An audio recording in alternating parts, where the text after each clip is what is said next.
नमस्कार विद्यार्थी मित्रांनो, बघा हा प्रश्न गट क च्या पूर्व परीक्षेला 2024 ला विचारलेला आहे. काय प्रश्न आहे? कांगारू हा प्राणी डॅश फायलम मध्ये समाविष्ट आहे. प्राणी वर्गीकरणावरचा प्रश्न आहे.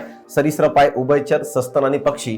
तर या प्रश्नाचं उत्तर आहे सस्तन, ज्याला आपण मॅमल्स म्हणत असतो. तर यामध्ये हा प्राणी येताना दिसतो. मॅमल्स म्हणजे ते प्राणी ज्याच्यामध्ये मॅमरी ग्लँड्स असतात, दूध स्त्रावणाऱ्या ग्रंथी असतात.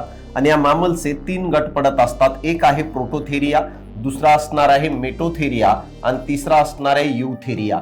यामध्ये लक्षात घ्या, प्रोटोथेरियामध्ये आपण अंडे घालणारे सस्तन प्राणी येतात, ज्यामध्ये युकॅलिप्टस किंवा एकिनिडा सारखे प्राणी येताना दिसतात, प्लॅटिपस येतात.